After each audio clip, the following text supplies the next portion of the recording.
the sun felt very average. In fact, it was just plain warm. Not hot, just warm. On this day, the heat that was supposedly exploding off the surface of the sun was, without warning or reason, simply average. It was almost like it wasn't there.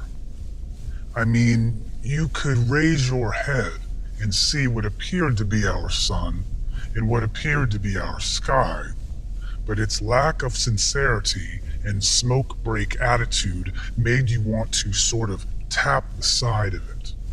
Give it a light bump, maybe, like a television when the reception becomes jumpy and your program unwatchable. It was the summer equivalent of what I remembered about winter days that could breathe a sweet, icy coolness while somehow managing to still clock in at exactly 24 hours. They would last and last and last. Those kinds of days are treacherous. They offer no reference points. They are unapologetically seamless. You will never feel true stillness, for example, while bound by an environment that will, at every given moment, outstill you. Warm or cool, these days own no beginnings or endings, only infinite middles. These are, without fail, very strange days. This is okay. Casual events tend to blur and ooze into other casual events, all of which become satisfyingly unimportant. This is okay. Things normally rigid and obvious reveal themselves as amoebic and vague. This is okay, and the overarching sensation caused by this shocking averageness is always a 50-50 split of blobular quietude and pristine sedation. The task felt very average. In fact, it was just plain easy. Not effortless, just easy. On this day, everything that happened was, due to the aforementioned climate, simply easy. It was almost like it wasn't there. I mean, you could open your eyes and see what appeared to be our long-ignored yard, featuring our long-ignored grass. But its lack of intimidation and childishly restless attitude made you want to sort of play with it, to cut it jokingly, while grinning even, or maybe humming to yourself. So, I decided to. I made my way through a pancake breakfast kitchen, past the mismanaged laundry room, opened a door, and found myself in the balmy abyss of the garage. This was easy.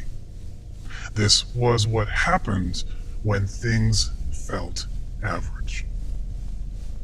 The warm world exposed itself to me line by line, new horizon by new horizon, as the garage door folded itself against the ceiling.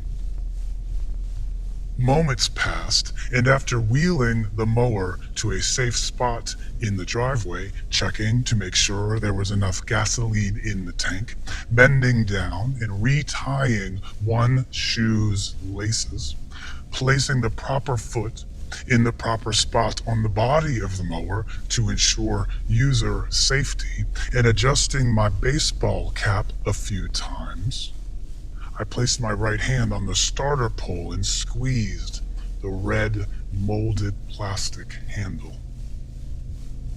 The inevitably jerky movement that ignites life into a small engine of this sort has always made me laugh. I have never had a reason. not one that is worth claiming as a reason.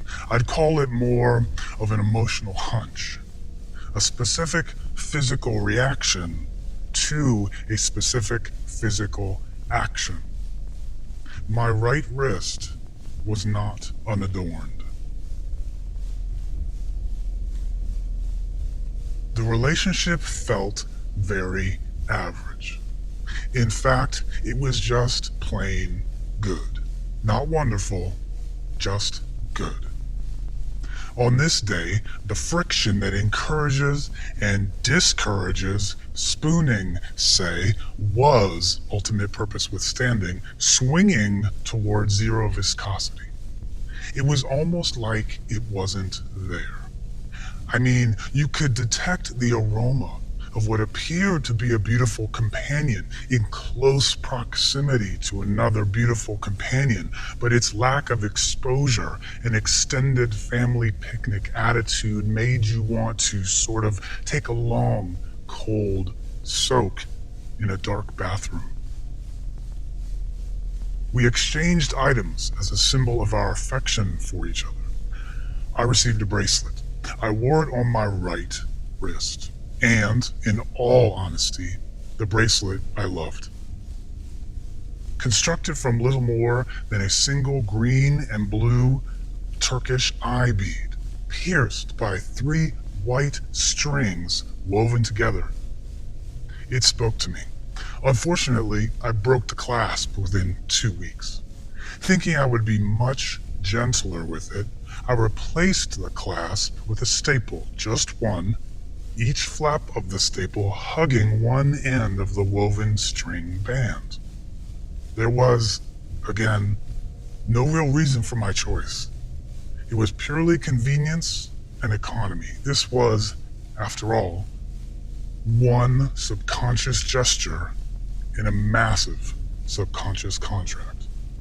An innocent part of a fundamentally innocent story. The bracelet, staple and all, outlived that contract.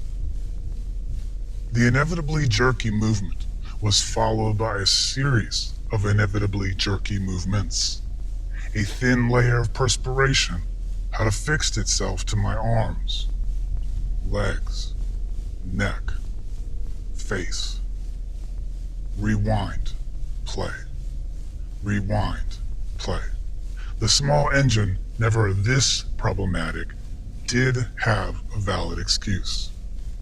This was what happened when things felt average. Even all things mechanically reliable will behave this way when placed in an average setting. They will choke. They will fail. They will do the opposite of what you might expect of them. And due to the aforementioned climate, I did not find this unfortunate or allow it to concern me. In fact, it fit one casual event into another, each sloughing off any causal responsibility with perfectly detached elegance, each as disinterested in outshining the other as the rest. With the now tired fingers of my right hand hopelessly clamping the red, molded plastic handle, and my heart everywhere at once, the engine pronounced those syllables only engines can and came alive. My bracelet, however, had come off. Was it on the second pull or the fifth? Was it on the third pull or the first? I couldn't know, and I didn't really care to figure it out. Where had it gone? Was it hidden in plain view on the driveway? Certainly it wasn't far. Had it landed somewhere on the mower? Had it flipped and flopped and wormed its way into a nook in the tool's exterior? Nothing's impossible. Not on a plain, warm day. I saw the bracelet. It was easy. It was okay. It was resting on the ground a few yards ahead of me. I picked it up and held it in the palm of my right hand, but couldn't put it back on my wrist. There was no staple. I became aware of my left thigh. It itched. Just below the bottom of my shorts, I saw it. The staple was there, lodged in the flesh of my thigh. The staple was there like a single crooked metal hair poking straight out of the flesh of my thigh. It was there, but it was almost like it wasn't there.